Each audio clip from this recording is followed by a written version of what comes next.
Check. 1, 2, 3. The Brief. This is the D Brief.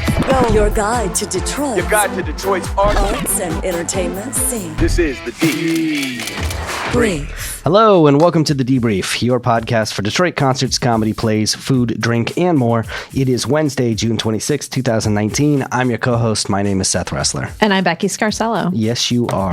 On today's podcast, we have Delisi from WDET. She hosts Essential Music over there. She knows everything about music. We always love talking to her. Yeah, so we're going to talk to her about what's going on. I'm going to tell you about another celebrity, Elmo, who just came to Detroit. Elmo. Yeah. I can't do the voice. Yeah. That's okay. Momo's is coming to Motown. We'll tell you what that means.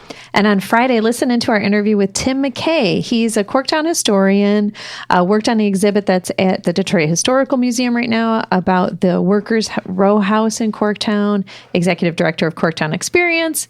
You get the gist. He knows a lot about Corktown. He does, and I know nothing about Corktown, so I'm looking forward to that conversation. Hey, we have a website. It is thedebriefdetroit.com. While you're there, sign up for our email list. We will send you a list of links to everything we talk about in the show because we talk about a lot. Some of it's interesting. Some of it's and this way you can click on the stuff you like. You can also go check out our other website, Michigan Podcast Productions. We're behind that to help others create podcasts because everyone should have one. Specifically, we specialize in branded podcasts for Detroit's arts and entertainment organizations. All right, let's get into the show. The D Brief. Returning for day number 2, we have our guest host, Yolanda Jack. She is you. Let's talk about you. Let's talk about all the things that you are. You are an educator. Yes. You are the coordinator of youth programs over at the Charles Wright Museum, fantastic museum. You're an actress. You're a director. Yes. You're doing a lot of things. Why not? You're a mama. You're a Hey, mama. that's right. Yes. Mama Yo. So let's. Is that the nickname? Mama Yo, that's what they call me. Mama Yo. That's right. All right. You don't have to call me that, though. I don't know any Mama Yo jokes. Because you won't. That's no. It's no, your mama, don't. and you don't want me to fight you. No. I feel like you could take me. I feel like, think so. yeah. Let's talk about what's going on over at the Charles Wright Museum. What are you working on over there? Charles H. Wright Museum of African American History is where I work, and there's always a lot going on in terms of activities. But the thing that I've been focused on the past few weeks and for the next month or so will be Camp Africa, and it is all booked up, unfortunately. So there's no more spaces for your kids. But we host 500 kids over a 5-week period. It's 100 kids per week. It's free. We learn about history. We teach them about themselves, and we try to encourage them to know who they are in the past so that they can focus on themselves in the future. Learning those connections between the ancestors themselves and who they will become ancestors for eventually. Helping to really bring that history from the back in the days to today, and then really project them out. So Camp Africa is one of my favorite activities. The kids are amazing. They're funny and crazy and wild and all of the things that kids are 7 to 12 years old. So yeah, we will have our hands full at the museum for the next few weeks. It sounds awesome. Yeah. And then the public programs is always doing things. You spoke about Delisi. Concert of Colors is coming up, so we always have something connected to that. Just every month, this is Black Music Month, so there's music. There'll be, Mary Wells will be there celebrating part of the 60th anniversary for Motown. So there's always a lot going on. Check out the museum's website. So we talk about the Charles H. Wright Museum a fair amount on this podcast because you guys have so many cool events going on all the time. I have to make a confession. I don't actually know who Charles H. Wright is. Can you tell me a little bit about the history? That is an important question. Dr. Charles H. Wright was not a historian. He was a doctor of obstetrics and gynecology, and over his career delivered over 7,000 babies. Some of those babies grew up to be members of my family. So he delivered my stepdad and my uncle and my aunts. Oh, wow. He delivered my best friend and members of her families. It's just so many people. And there are people who have come to the museum who have said, he delivered me. You know what I mean? So there are a lot of babies that Dr. Wright who had his hands on, literally bringing them into the world. And he was active in the field of obstetrics and gynecology, obviously, but he also was considered about the world that he was in. And so he traveled, and while he was in Denmark, saw a museum for Danish soldiers and was inspired to think about the men and women who were here during those civil rights days, the activists and the men and women who were the soldiers of that time. For him, And he got the idea and started collecting objects and artifacts and started this museum, which is now, it used to be the largest museum of African American history in the world, is now the second largest, obviously. What? Who? Washington, D.C. I mean, the Smithsonian, come on. We can't compete against them. But, I mean, what they have, I mean, the Smithsonian is Smithsonian. Who's going to compete against them? But what we have in our exhibitions and in our collections are things that are connected specifically not only to the city of Detroit,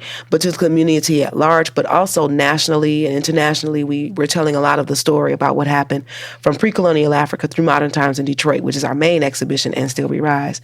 But Dr. Wright, collecting these different things, really started it in his home office, in his office where he would have his patients, and would continue to collect and grew the museum to where it is right now. And we're so proud of the stories that we tell. I mean, a lot of times people come because we are here in the city of Detroit, because it's not always easy to get to D.C. or to any other larger museum of African American history, which there are others in the U.S. But I maintain that we are among the best. When people come here when they come to Detroit to come to our museum, they don't leave the same. They walk out having experienced a story perhaps from the first time, from a point of view that they've never even considered. And this is what we seek to do, to really to open minds and change lives, to really, that is the mission, that is the goal of the museum, to really connect this sometimes segmented portion of history to the larger story of history. I mean, if we were to just tell history, it wouldn't be Black history, it would be history. Right. And this story would be told. We wouldn't be telling women's history or Asian history, or we'd be telling the story. And so hopefully these multiple niches of museums around the world will have an opportunity to show where they connect in the larger story of history, as opposed to just being, a nice place to visit once, and then now I'm cultured, and so I'll never have to go back again. Right. We learn about the Civil War every year. We learn about World War II all the time.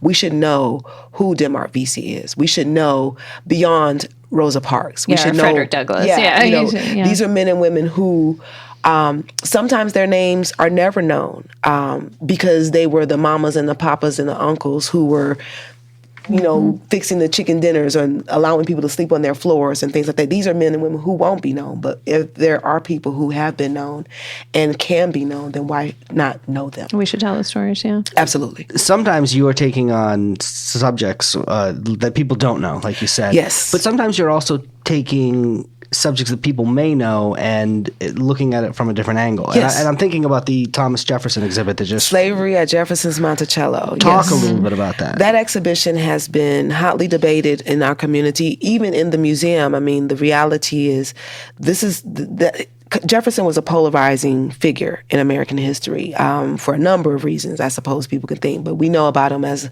the father of one of the founding fathers and the author of the Declaration of Independence, but he also was an enslaver of men and women. While he's writing, we hold these truths, and we know the sentence, but he did not consider people of African descent as people, as humans. They were his property, his chattel. And so he didn't think about them when he wrote that there should be the life, liberty, and pursuit of happiness. They did not have their lives or their liberty or the ability to pursue their own happiness as they would like to. The woman, Sally Hemings, who gave 6 children to him, 4 of whom lived to adulthood, did not have that opportunity. And even when he died, he did not free her. He gave her time, which is kind of like a colloquialism for retirement and enslavement. So it's just insult upon insult when we think about how he, as this huge figure in American history, would be so inconsiderate. And that's where the paradox comes in. And so what we decided to do was not so much focus on Mr. Jefferson, which of course this was his property. It is the Monticello Foundation which sent the exhibition, but we focused on the men and women who were enslaved. When you walk into, the exhibition is now closed, so when you walked into it, if you had an opportunity to go, you would see this marker, a grave marker that acknowledged those men and women, the 607 people who he owned on his plantation. 607 over his life, not at all at one time, but over his lifetime, there were over 600 people who he called property. And some of of them were his sons and daughters. Right. So it just is just an opportunity for young people and adults alike to think about what it means in today's parlance. We're talking about Black Lives Matter, when at a time there was no such thing as a Black life. And that was just a few hundred years ago. Talking about how just this dichotomy of racism in the U.S. and in Detroit and in, you can pinpoint places around the nation where we see the police talking about what's going on. I mean, it's just one of these things where we have authority and those who are in the authority but have no power. And here we're taking the opportunity to give them the voice, make them human again, because these were ancestors of people who live today. These men and women lived and died and had families and were wives and were daughters and were sons and were husbands and uncles and grandmamas and grandpapas. And their children somehow were able to glean from their lives the ability to move forward, to get to 2019 and hopefully into 3019. And so here we have a chance to put names on these people who were a part of a mass of faceless, nameless beings. Because we always say the slaves. Right. Slavery. Like it was kind of a neat little thing in a box and over in that time. But no, these issues that happened 300, 400 years ago are still alive and well today. And so this is why it's important for me to be an educator and to bring the truth to the young people. And not in a way to make them feel bad or sad or whatever, but to bring the truth so that they can appreciate it, so that when they become grown like I did, won't feel like my parents and my teachers lied to me when I found out what happened in history for real. So that when people grew up and came through the museum with Mama Yo or with Doug or with Jonathan or the men and women who are educators there, Mama Jatu, Mama Michelle, people who are doing the work there with these kids every day, they can walk out of there 30 years from now and say, I got the truth out of that museum. And to me, that's the reason why I go to work. Yeah, that's what I mean. Pretty awesome reason. Yeah. I can imagine that, there are other great reasons in other places, to work, but being a teacher or whatever, or a doctor or whatever. But this is something, in addition to working in theater to change the world, these are the ways that, I can tell these stories. I can tell you what happened because I have learned about it, I have studied about it, and I have gotten an opportunity to now present it to these young people and to their teachers and to their parents when the chaperones come through. And their minds are blown. They're excited about what, oh, wow. And then, because it's not just people of African descent. It's people of European descent. It's people of Asian descent. It's people of Native descent who come through these communities from the Middle Eastern community, and the fact that they also understand what it's like to be marginalized. So they come through and they're like, oh, yeah, I see myself in this, or I refute that, and let's have this conversation. Where do we belong in this equation of humanity today? I think there's a tendency to think of museums as things that happened in the past. But I'm looking around, and when I look at the political discourse in this country, we're having a real conversation about reparations. Absolutely, exactly. Which absolutely, we've never had in my lifetime. Not a real one. Not a real one. And I feel like what's the things that you're talking about could absolutely inform that conversation. Absolutely. The men and women of N'Cobra were just here this weekend. They had a conference on the people who are pushing hard towards the reparations that people have been seeking for over 200 years. Reparations happened in Japan. Reparations happened there were reparations in the United States. Those men and women who were enslavers got reparations then. Those who were enslaved did not. So we really have to begin to think about what's happening today that could have been prevented, had we allowed Reconstruction to really reconstruct. Well, and just learning about history informs the future. Absolutely. I mean, you can't know how to get somewhere unless you know where we came from. Sankofa is the word that you just said. You just gave the definition of a term, Sankofa. Wait, what is that? I don't know what that is. Sankofa means to go back and get it. If you know your history, then you know what's going on, what has happened, and that can give you an understanding of what's going on now. And now you can move forward into the future with the kind of purpose and determination that you can put with that kind of knowledge. Sankofa is an African, is one of the Adinkra symbols. The symbol, there are two. One is a heart and one is a bird. And Sankofa is what we do every day at the museum, taking that history and bringing it to the current time and helping young people to push themselves into the future. Yeah. Yeah. I like that. I'm going to use that in my next Facebook argument. There you go. The Sankofa. Yes. Go for it. But listen, now they're going to check you on it. You got to know the history. You better study them. You better, yeah. Is it in Wikipedia? Have we looked? Have we made sure? Actually, yes, it is. I'm sure. All right, then I'm fine. And there's a film called Sankofa that I saw many, many years ago when I was first introduced to that word. And if you want to feel away, that there's a film. I mean, it's a good film, but it kind of encapsulates the concept of enslavement in a real powerful way. Awesome. Well, look, we're glad you're here for I'm day glad number to be 2. here. Yes, this Hang is out. fun. We're going to have a good time. Let's do it. I would like to say to the people of Detroit, I can feel the difference. Come down to Detroit. The Detroit Institute of Arts. The Detroit Zoo. The Michigan Science Center. Detroit Cocktail Classic. The Arab American National The Museum. Little Caesars Arena. The Henry Ford. Eastern Market. The Cure Line. The Detroit Derby Girls. Motor City Brew Tours. I think everybody can feel it. it's a comeback story that everybody's been rooting for. Detroit is moving. And you're listening to The Debrief. And you are listening to The Debrief. The debrief. Debrief. The Debrief. Becky, let's talk about what's happening in the world of food and drink. I feel a little silly now after we just had so many deep discussions. I know, but, well, you know. Okay, let's lighten it up and talk about beer. Yes. Drink is history too. Why Beer. not? Okay. Sometimes you need beer for conversations. That's like absolutely. Sometimes. That often opens up the conversation. Yeah. Yes, a little more truth serum. So Robert Allen, he is a guest that we've had before on our podcast. In fact, did our live show at the Eastern Market Brewing he's the Company. beer guy over at the Free beer Press. columnist at the Free Press. Well, he's leaving. No. Yeah. Why? So I just saw he wrote his last article and had his last beer on the Free Press, and he drank a Song of Myself by Bell's, which is one of their IPAs, American style. So yeah, I'm not sure exactly why, but he's taking a job in Colorado. And it does not require him to drink beer. So maybe he's just beered out. He's not from here, No, I believe he's from Texas. but he wrote a book about here. Yeah, he wrote this fantastic book. It's sitting on my coffee table at home. It's called Faded Signs of Detroit, which are all those, when they used to hand paint signs, Yes. and they're all over different buildings in the city. And he cataloged them and wrote little, descriptions of them. He has beautiful photos in it. Cool. So, Well, the other thing is that they've been running a Facebook ad because he keeps popping up in my Facebook feed every day. for the book? for the beer, as the for beer the- column. Well, That's what I'm saying. So that's I'm going a to little... change to Brian Manzullo is his you get a new successor. name. So, Oh, all right. But I thought this was interesting because Robert Allen wrote his last column and he said, he's loved his work, loved everything about it, but he feels like he didn't do enough criticism. So he went on with a few negative things, but good criticism. Helpful. That'll never be something I say. I didn't criticize other people enough. No, so I think it's helpful. So here's a couple examples. You can, of course, look up the whole article on thefreepress.com. But he said New England style IPAs are overdone. Too many of them. He said, be wary of beer festivals that are not hosted by the Michigan Brewers Guild, because the Michigan Brewers Guild is where it's at and who you can count on. And he said, don't order craft beer at dive bars because it's probably stale. Yeah, that's probably true. So thank you, Robert, for leaving your words of wisdom with us.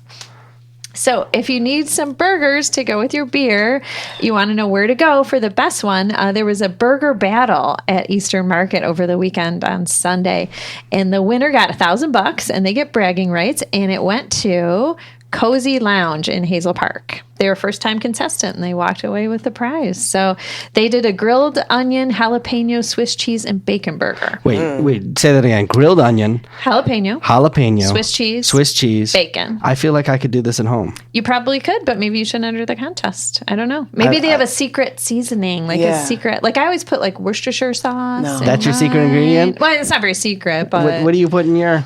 I don't even eat beef anymore, but when I did eat beef, I put cinnamon once. Cinnamon, yes. Okay. And it made it, I don't know what it did. It was just not a lot, Elevated. just a little sprinkle. Okay. My father thought it was the best thing in the world. In fact, he wanted me to make burgers for him all the time. I think it really wasn't that good. I think He it just might wanted have me been to just Yeah, right. There you go. but cinnamon, but it did. I'm gonna try that. It was a nice little flavor, just a little, nothing, little sweet, little something. See, for me, it's breadcrommes. So you I put do breadcrums often in do there. that. You put eggs in, the raw eggs. Yes. I put the raw egg. Yep. Yeah. And then you in an iron skillet. You got just to. Oh, the singe cast it. iron. Yeah, Yeah. and then you put it in the oven, and then you Oh, actually bake it the oven. rest of the way. you bake it. Yeah. Oh, see what These you're cast iron oven is just to build like a crust Around on the- it, yeah. on the outside. Yeah, it's funny because I haven't been traditionally a big burger person, but like a few months ago, I'm like, God, I'm just craving burgers, and I wanted burgers like all the time, sliders and stuff. And then I found out I was low in iron. So I That's a think good your way to body, get your iron. your body does crave what you need. I That's guess. right. Same thing happened to me. It turned out I was pregnant. So Oh, When's the baby due? Yeah, It's- congrats. It's the longest pregnancy ever. I'm teasing. yes, there you go. Right? I kid. I'm a kidder. Look at that. I could write about beer for the free You press. could. You could. We'll see how this new guy works out. If not, you can go. You Go for it. take That's, over. that's my resume right there. I got the body to prove it. Hey, there's nothing wrong with that. Okay, so I'm excited about this. I'm always excited when some new variety of food comes to town that I'm maybe not as familiar with or whatever. So the Detroit Shipping Company over there, of course, they have the food stalls, and they've had so far tacos, the Bangkok, the Thai food, and coop, Jamaican, and chicken and stuff. So the newest addition is Momo Cha. Do you guys know what a Momo is? Not a idea. No idea. A Momo? Momo. Isn't that a type of like clothing that's like That's all a one muumuu. sheet? Oh, it's a So Momo. I was gonna go Momo from The Last Airbender, the little flying Oh, lemur. see? That's cute too. I'm not a. Well, we wouldn't eat Momo. No. This is something I think you might want to try. So it's actually dumplings. So it's Nepalese, like from Nepal, dumplings. So this is Detroit's first Nepalese dumpling shop. So you get them filled with meat or vegetables. It's a common like street food in India. So you get to choose how to fill it, like what your protein is, what variety of chutney, like kind of the chunky salsa type sauce, Oh, I love chutney. and the prep method. So I assume maybe like you can get it boiled or pan fried or something like that. So, and then they're going to have, Sounds yummy. it sounds really good. It does, yes. And different varieties. And you can I'm also get all hungry. kinds of other snacks at this Momo Cha. So Yeah. something that caught my eye is called chicken choila. It's shredded chicken with chili, ginger, garlic, green onion, and turmeric. I'm down. Yeah. That right there. I want that. Have you been They've over to the opened. shipping company yet? No, not. It's cool. It's great stuff. And I love how they have like some little things so you could theoretically try everything. lot of different things. Yeah. Except that I always find that there's too much. Like there's too Well, much. you I have want to narrow. Too much to yes, choose you have to from. narrow Unless it. you want Seth's beer belly. Unless, yes, Yeah. even with my beer belly, it's tough. No, I don't want. I gotta keep it together. Yeah, the owners are a couple, and they cooked in Nepal for 7 years. So Oh, I nice. assume they have like some, legitimacy there. And there's one more stall to be opened at Detroit Shipping Company, but there's 4 choices there now. I haven't been there since. Well, I guess the sun's only come out once, so it's not really an excuse. But I'll bet it would be really nice to head over there. To go when outdoors. the sun's out. Head on a Yeah. Sunday night. Yeah. They do free stand-up comedy there. Oh, boy. Podcast Detroit's got studios There. there. About Friday, Saturday nights to do live music Yeah. out in that Oh, like it's beer like garden. the hot happening spot. Oh yeah. Oh, yeah. There's always So something I've going just been on in the there. cave, is what you're saying. Yeah. A little bit. Yeah, there's coffee and ice cream there too, and full bars. You said hot coffee and ice cream, and then these momos. I'm good. Right. What else I do you don't- need? Who cares what? Oh, and there's always art exhibits there. Phil Simpson has his Yeah, there's some cool stuff smile there. So I get there. even cultured and fed. Yes. It's a cool space. Yes. It's a I'm space. down for that. Definitely Yeah, check it right out. in Cass Corridor. Can't get enough. This is the Debrief. Subscribe on Apple Podcasts or wherever you find your favorite shows. All right, Yolanda, here's what happens on this show. Every once in a while, we have somebody call in who knows more about a particular topic than us. It's not hard to find people who know more than us, but we get really, really good people. Tip One top. of them, yes, absolutely. Like this woman here, Ann Delisi, who hosts Essential Music on 101.9 WDET Saturday and Absolutely. Sunday morning. You listen. Absolutely. Oh, it's good show, right? Big fan. it's Love great. this woman. Yes. Well, Ann, thank you so much for joining us on the podcast. It's my pleasure. I'm going to hire you guys as my publicists. Oh, we'd be honored. And we know you're just back from Italy. You were on vacation, Yeah. right? How was your trip? I was hanging out with my people. It was great. It was so beautiful there, and everything they say about the food is true, and everything they say about how beautiful it is true. Was this It your was first great. time? It was my first time, and we went for a wedding. So it was a German-American wedding in Italy. And my 90-year-old Aunt Sarah, we took her out there, and she was a real trooper, and she had been there many times, of course, but it was really amazing to be there, and the food was incredible. I ate pasta every single day. I don't think I've eaten pasta every single day of my life ever. Wow. But this was a place to do it, I'll tell you. Yeah, it's easy to do it. Somehow, even the simplest of dishes there tastes so much better. I know. It's so great. Yeah. But I did miss Detroit, and here I am back at it. Well, let's talk ready to talk about Detroit things. Yeah, let's talk about some of the things that are coming up in Detroit, starting with the big annual event, Concert of Colors. Yes. It is. It's incredible that Ishmael Ahmed, who has been the absolute energy and passion behind keeping this going. I mean, they're closing in on 30 years. But I work predominantly with the Don Was All-Star Review. And this year, the theme, there's usually a theme, and this year the theme is appropriately the 60th anniversary of Motown Records. Nice. So that's what we're going to focus on this year. And we managed to get, some actual Motown artists, such as Martha Reeves and the Vandellas are going to perform. Funk brother Dennis Coffey, who you can see at Northern Lights, by the way, every Tuesday night. And Dennis Coffey has played on countless hits. Those big hits by the Temptations. He was on so many of those songs. His very first session as a Motown funk brother was on Cloud 9. That was his first session for Motown, which is just absolutely incredible. Carolyn Crawford, she's going to be performing as well. And then we're going to have the Vandellas, the only surviving group from Motown with all the original members, and they still perform.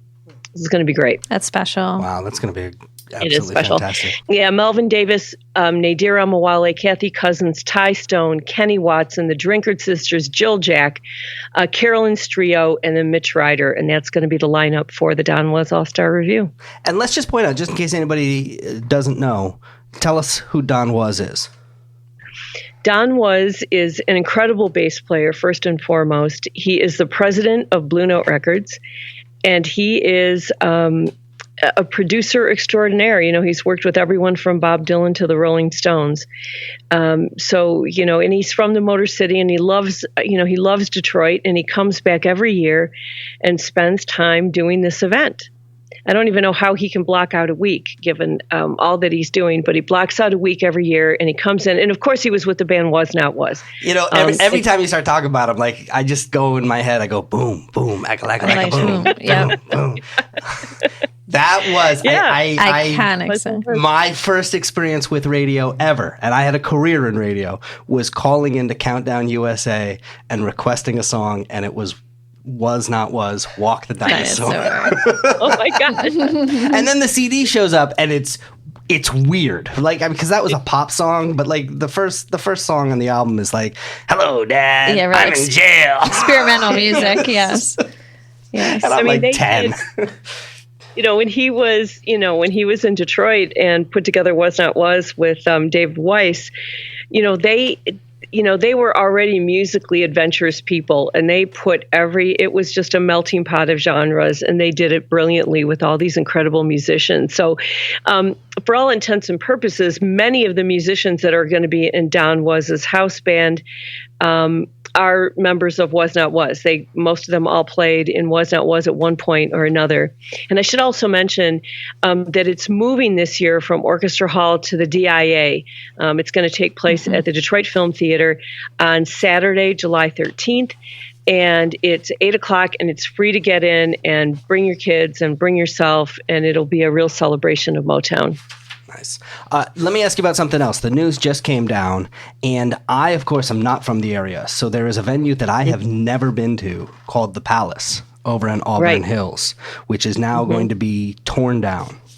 Yes. I'm going to go out on a limb here and say that you've probably been there before. Yeah. You know what? When you said to me, "Do you want to talk about the Palace?" I thought, gosh, I can't even remember the shows. And so I went online and started looking at all these shows. I'm like, oh my gosh, I was there all the time. Yes. You and me both. I'm sure we were at some of the same. Oh my gosh. I remember I was in the front row for REM. And when they played with Luscious Jackson, I saw Eric Clapton, Madonna, David Bowie, U2, the Stones, And I was in a really good seat for the Stones. And they are amazing. I don't care how old they get; they know how to do it. Bruce Springsteen, Elton John. But one of the shows that I saw there, I ended up interviewing the opening act for Tom Petty back in 1990. And the opening act, if you can even believe this, was Lenny Kravitz, and nobody knew who he was. So he had put out. It was insane. And he had put out Let Love Rule in 1989. And Virgin Records, they didn't know what to do with this black rock and roll artist. Right. So he was part of the college department. And so that's who dealt with I was at WDET back then. And so they're like, do you want to talk to Lenny Kravitz? And I said, yeah, I'll talk to Lenny Kravitz. And so the tour bus comes and pulls up beside the station, and the rep gets out, and she says to me, I go, okay, I'm ready or whatever. And she goes, we have to go and wake him up. And I go, we are not waking him up. You can go wake him up because he will be mad at me who has to talk to him. Yeah. And he came in and he did this interview. He's opening for Tom Petty. And the next time he came to town, he was headlining at the Fox, and it was sold out. And they said, he wants to come and talk to you again. I was like, okay. And so it was me, him, and the guy from the label. He had his sunglasses on. The lights had to be totally dark. I couldn't see anything. And I remember looking at him and going, can you take off your sunglasses? And he goes, no. I said, okay. And then we talked for 45 minutes. But when he was opening for Tom Petty at the Palace, and I went to that show, it was just the strangest thing, for a young Lenny Kravitz to be opening for Tom Petty at that time. Wow. That's cool. Let me ask, I think a lot of people see the front of the Palace and what it's like to actually be a member of the audience, but you must have gone backstage quite a bit. What is the backstage experience like? It's like a maze back there. I've been in different parts of it because they would hold meet and greets at different areas of the backstage. And then there's these, giant long hallways. And I remember being in hallways and waiting with record reps. So it's like a whole nother world back there, actually. And it is really shocking at how many shows were actually at the Palace of Auburn Hills. It really is amazing. And it is still kind of amazing to me that they're tearing it down. It's just kind of me too. A big part of our history. I just thought they would try to sort of maintain the structure in some way instead of tearing the whole thing down. But there you have it. Did you see the Prince show there when he came out in the Pistons jersey? I didn't see him there. I saw him at Joe Louis Arena. Oh, okay. That's where I saw him. Yeah, I saw him there too, and DTE, or Pine Knob, yeah. Nice. Oh, yeah. It happens to be, it's the 35th anniversary of Purple Rain, by the way. Yes. Which is pretty unbelievable. I know. It's crazy. You're making us all feel old. Right now. That's so true. That's so true. No. There is nobody older that feels older than I do. Well, wait a minute. You are also a mother now, right? But you're a mother of bees. I am a mother of bees. I am telling you. So I have a beehive. It's like Game of Thrones, but not. Yeah. Bees are cool. Little this fuzzies. is a little less dramatic. Well, maybe. Yeah. There is a company called Urban Bee LLC, and his name is Brad, and he has been absolutely fabulous about scoping my property, building the beehive for me, showing me and my husband how this is supposed to work. And it is a remarkable experience. And here's the thing. I don't have a beehive because I want honey, which is a great byproduct, but it really is important to save the bees. They pollinate 80 to 90% of our food. Right. And without them, we're in big trouble. And so this is just an effort to tell people, you know what, it's not that hard to do. It really is pretty gratifying. And here's the thing. They will go out and pollinate 15 miles from our house. And they know exactly how to get back here. And so it is this crazy ecosystem of how the bees work and how they do their work. And it'll get really intense during the summer hours. And then when we get to the fall, they start to, a lot of them will die off. Worker bees are called worker bees because they work themselves to death. That's all they do. And it's really just a phenomenal thing. And I really wanted to do this for a while, but I certainly want to help to get the word out about it, that it really is, not to be too much of a tree hugger here about the whole thing, but it really is important to all of us that we save the bees, that we help them to multiply, because our food supply depends upon them. So wait, do you have the whole hazmat suit and are you going in with the steam? Really? Sure. Yes, I have a bee suit. But I don't, I have to tell you, it's not like there's like people, I think, misunderstand. We don't have this giant swarm of bees that live at our house. They are out doing their work. And so you'll see 10 or 20 of them sometimes just hanging around and flying around and going in and out of the hive. But during the day, they are out doing their work. So you don't see these giant, swarms of bees or anything. And I go pretty close to it and don't give it a thought, really. So it's like having an Airbnb, except it's a B&B. It most definitely is. So I will have about 50,000 house guests in another month or so. It's amazing. And you don't actually need that much space, right? It's not like you said, you're not going to be, your guests coming out for barbecues are not going to be stung. They'll never see them. No. They will have to go to the hive to actually take a look and see what's going on. Yeah. And it's really not, it kind of like is this little world in the back of my property, and all the stuff just happens there. And they're doing their work. And so Brad was out last weekend, and he, goes through the hive and checks everything out, and just said they are being incredibly productive in there, and they seem to be happy at my house. So they can stay as long as they like. Do you play music for them? Yeah, what kind of music are they into? No, you know what? I should, but here's what Brad told us, is they can recognize faces. Really? I should put a picture of myself right outside the hive so they know who owns this place. Yeah. And play some Purple Rain. See, I'll bet bees would be into that. I would think so.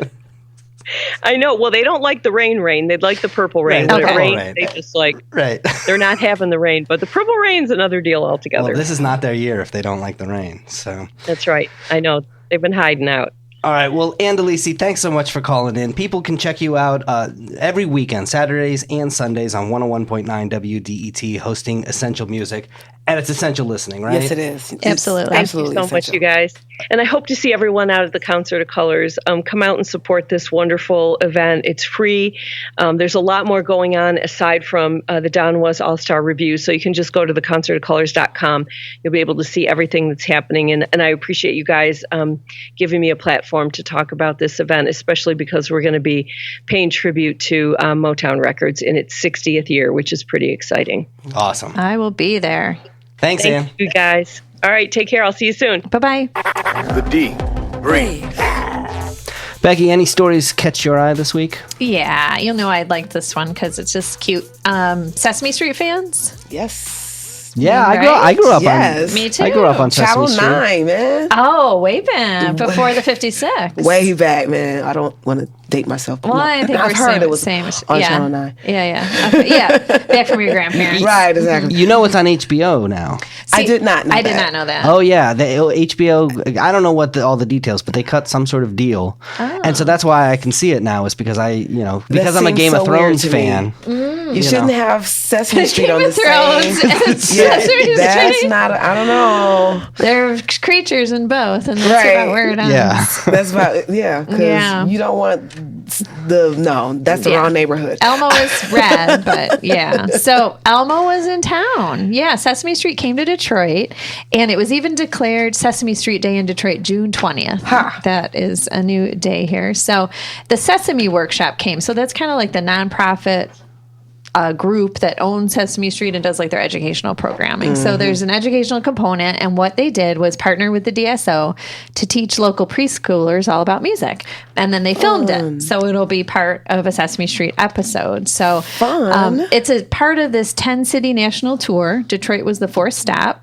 So that's pretty cool. That will be Very one of cool. only 10 cities in the country. Well, that'll they be have like to come to highlighted. Detroit. Right. Do you think there will be any About guest music? stars on that? I'm hoping so. I don't know. like There Jack White or Eminem. I wonder if Eminem's ever been on Big Sesame Sean Street. should totally Big go Sean on. Big would be Sean would be good. great. Yeah. Oh man. Yeah, I don't know. Definitely people from the symphony. So, and Detroit, like, places around town will be featured, and their whole like idea is to kind of like a travel log for kids. So we got to look that up. nice. Now I'm really curious which Detroit celebrities have made an appearance on Sesame Street. Now I'm that's the sure question. there's some. Yeah. You ever go back and because we watch, because HBO has not only the new episodes but it has the old episodes. Oh, wow. And so we actually went back and watched some of the old vintage. episodes, and I remember like the bits from like It you know. does come back to you when you see certain things. Near and like, far. But we also noticed we saw some stars on there that were not stars at When the they were time. on, yes, Like yes. Richard Belzer is like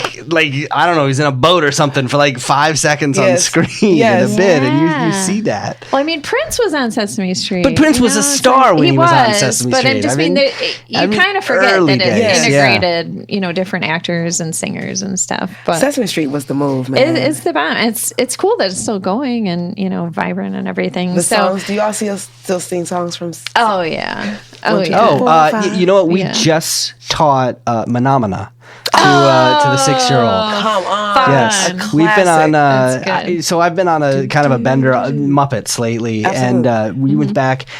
Have you seen the? I think it's 2011 is when it came out. Jason Segel did the Muppets, and it was kind of like the bringing back, because Muppets had the Oh, three yeah. classic Yeah. movies. I and didn't see then that one, but I there heard was- it was really good. Was it good? It's I saw it in the theaters. It's amazing. I Really? love And we the just Muppets. watched it again like a couple weeks ago. Still absolutely amazing. Muppet If you shows. like the Muppets, Oh, I love the Muppets. Muppets Yeah. were. What were you doing on Friday night at 7:30? Watching Come those, on now. yeah, Yep. Kermit, Yep. the and Swedish then they Chef. tried to reboot the Muppet Show, and it just didn't Yeah, it work. didn't It take wasn't. off, I watched yeah. the pilot. It wasn't good. But but I don't the- think they. I think they took the didn't soul think out it of through. it. But go Yeah. see the movie that Jason Segel did. Oh, definitely. And then look for this Sesame Street episode. It's not going to air till November, but we'll remind you. But Yeah. And what I think's really cool is like, can you imagine little kids in Detroit like Yes. watching it, going, "Hey, That's my me. town." I know that house. Yeah. Or that building.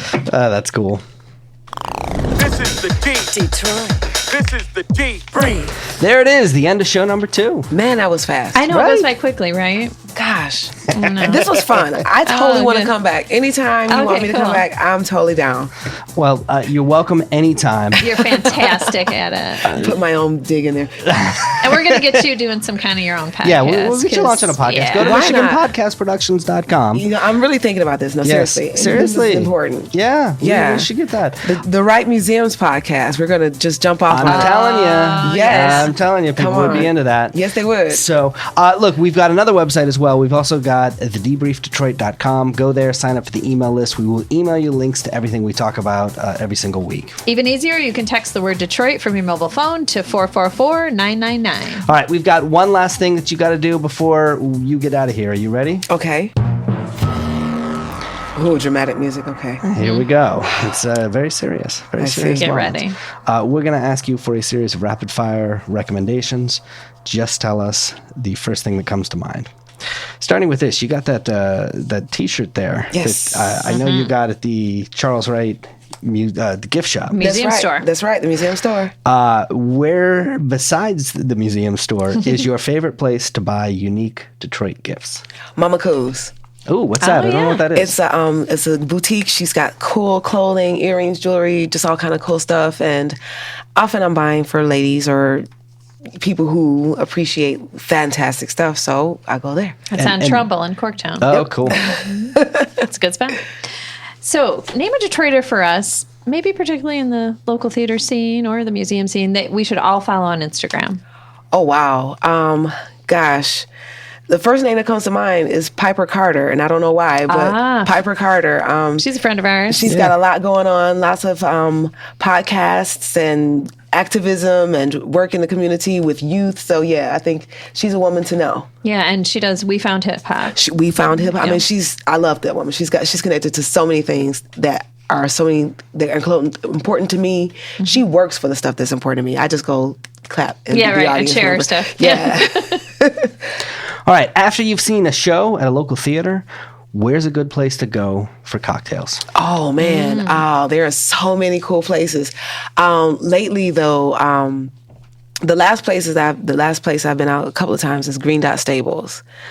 Sliders are delicious there. People love the food, and it's a really cool vibe. You can be indoors, you can be outdoors, and it's Green Dot Stables. Do you ever get the mystery meat?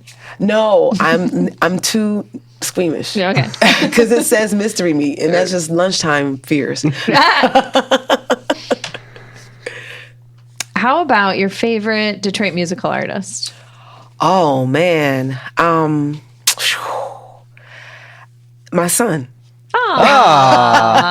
He's a rapper, you said. He is a rapper. I mean, that's probably a gimme, or maybe a cop out. But there are so many amazing performers. But no, I do love my son, and I do love his music. So, and what his name is? His name is Xavier Jack, and he records under Xavier Jack Jack. His music out there currently is King Rose, KXNGRXSE, and you can find him on the appropriate platforms and stuff, and YouTube if you're old school like I am, because I don't have any of the appropriate streaming platform stuff. So my son. I love that. What was your favorite Detroit spot as a kid?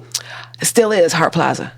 To this day. I mean, downtown Detroit, I went to Cass Tech. We tromped all over Detroit with downtown when we were leaving school, and I still love Hart Plaza. I love going down there. I love looking at Canada. I love watching the river roll by. It's my spot. It is, either there or Belle Isle. Mm-hmm. You know what I mean? Because it's just, there's the tranquility, the people you meet, the community that you're connected to, the community that you realize you're a part of. I mean, and I work at a historical museum, so understanding the history of these places it is the place to go. What would you say is the biggest misconception still out there about Detroit? Violence. There are people here who are violent, I expect, but there are also, I have never had never any of these occasions. I've never been robbed. I've never had, so the things and I walk downtown during the crack era by myself, you know what I mean? Like in places that were supposed to be so dangerous. I made it out. But I suppose that the acceptance of violence is what's frustrating me as a citizen of Detroit, but the perception of Detroit. When I left Detroit back in the 80s, it was the murder capital of the world. Right. So, that's always been the perception that has frustrated me perhaps the most, is the fact that we just, it's just violent. You just hardcore. And you are hardcore when you come to Detroit. You do get street cred when you say you're from Detroit, but it's because you have to be smooth to be from Detroit. You have to be cool to be from Detroit. You have to be creative. You have to be smart. You have to be ready to, you have to be flexible. You got to be Detroit, man. Yeah. All right. Thank you. Wow. I'll get off my pedestal now. Oh my gosh. It's like you're an actress or something. Or something. Yolanda Jack, you not only work over at the Charles H. Wright Museum, but you're also a director and an actress. So tell people where they can see your work that you're directing right now. Yeah. My next piece is going to be up at the Detroit Repertory Theater on July 12th. It is the Laboratory of Playworks, New Playworks Laboratory is the third annual event there. Doors open at 6:30. It's free. Come in, see some great new work, see some great new actors, fresh faces, directors. Have a drink at the bar. Come and chill out. And I'm always looking to have the next thing. So, Detroit rep, Detroit players. I mean, just look for me, Yolanda Jack, Mama Yo. That's what I am. Where can people find you online? How can they? I'm on Instagram and Facebook, Yolanda Jack. I'm Yo the Jack on Facebook. On Instagram and Twitter, Yo the Jack. And I'm at the Charles Wright Museum. Come get a tour. Nice. Well, thank you so much for coming on the podcast. Yes. Also, thank you to Delisi from WDET. She's fantastic. Go Always listen to Essential Music on Saturday and Sunday mornings. And until next time, Detroit's moving. Keep up. The Debrief. Your guide to Detroit's arts and entertainment scene. Hi, Craig Foley here. If you're listening to the Debrief podcast, well, I've got two things to say to you. One, you have impeccable taste. Two, you care about the community that is Metro Detroit. That's why I think you'd appreciate my daily show, The Craig Foley Show on Deadline Detroit. Every weekday, I tackle the big issues in politics, business, arts and culture, sports. Whatever's on the mind of Detroiters and Michiganders, we will talk about it. It's all open for discussion. And keep this in mind. news doesn't have to be boring. Sure, we talk about serious stories and we have interviews and commentary, but we do it in a way that, if I'm doing my job right, is informative but also entertaining. Check out The Craig Foley Show on Deadline Detroit for news, knowledge, hopefully some fun tossed in. Interested in hearing from folks in the craft beer industry? Tune in monthly to the Beer Tour Guy podcast. I'm your host, Steve Johnson, and I'm the owner-operator of Motor City Brew Tours. And since 2009, I've taken 25,000 people to enjoy the best beer, cider, and mead being made in Southeast Michigan and beyond. On the Beer Tour Guy podcast, monthly I interview folks working in the industry where you can learn more about what's going on in the industry and in other tours that I'm offering in my tour company. If you'd like to learn more about our show, Beer Tour Guy, or Motor City Brew Tours, visit motorcitybrewtours.com.